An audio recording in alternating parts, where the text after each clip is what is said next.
Assalamualaikum warahmatullahi wabarakatuh. Kembali lagi bersama saya Rizarul Imron. Di sini saya akan membahas mengenai psikologi pendidikan, terkhusus pada materi stres akademik. Jika teman-teman ingin mengetahuinya lebih dalam lagi, mari simak video ini sampai selesai. Stres akademik adalah stres yang disebabkan oleh academic stressor.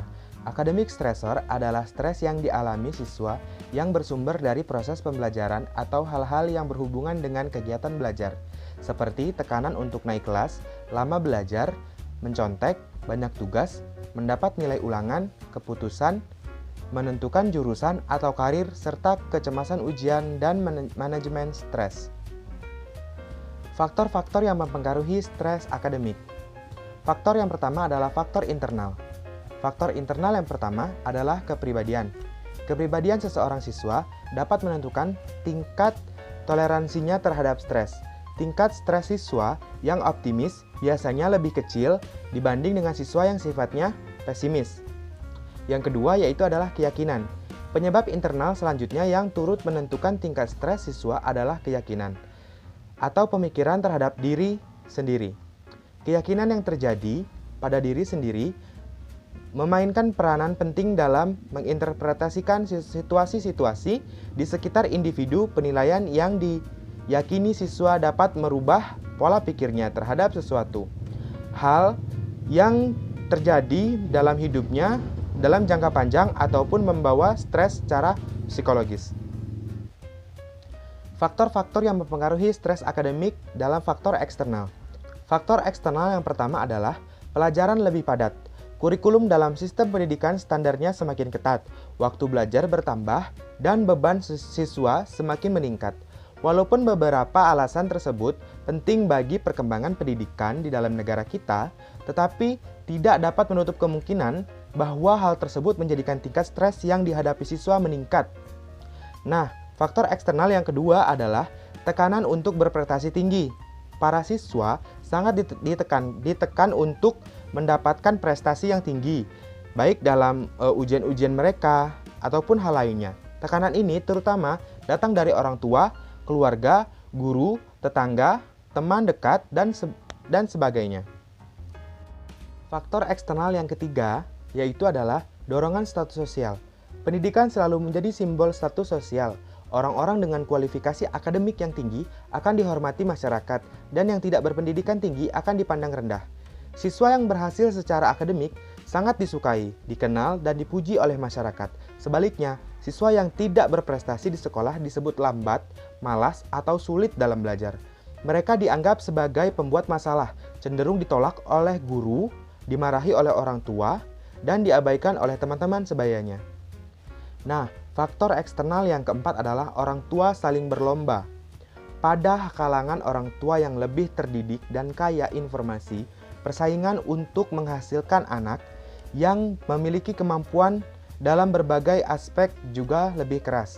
Seiring dengan perkembangan pusat-pusat pendidikan informal, berbagai macam program tambahan atau kelas seni rupa, musik, balet, dan drama yang juga menimbulkan persaingan siswa terpandai, terpintar, dan serba bisa.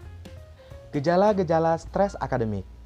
Gejala yang pertama yaitu adalah gejala emosional. Siswa yang mengalami stres akademik secara emosional ditandai dengan gelisah, biasanya tuh cemas, sedih, atau depresi karena tuntutan akademik yang merasa harga dirinya menurun atau merasa tidak mampu untuk melaksanakan tuntutan dari pendidikan atau akademik.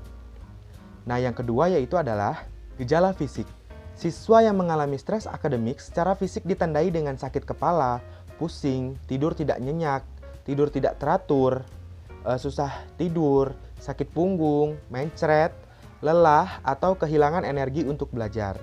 Nah, gejala stres akademik yang selanjutnya adalah gejala perilaku.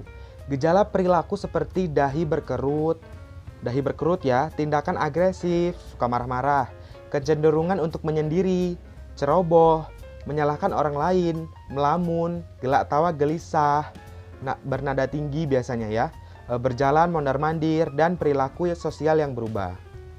Nah, respon yang selanjutnya yang nomor 4 adalah respon perasaan. Respon yang muncul dari perasaan seperti cemas, mudah marah, murung, kemudian merasa takut. Adapun respon lain terhadap stres akademik, menurut Baria adalah respon seseorang terhadap berbagai tuntutan pada dirinya yang tidak menyenangkan dan dipersepsikan individu sebagai stimulus yang membahayakan serta melebihi kemampuan individu tersebut untuk melakukan coping, sehingga individu tersebut bereaksi baik secara fisik, emosi, maupun perilaku. Kemudian tuntutan yang bersumber dari proses belajar meliputi tuntutan yang menyelesaikan banyak tugas, tuntutan mendapat nilai tinggi, kecemasan, dan manajemen waktu.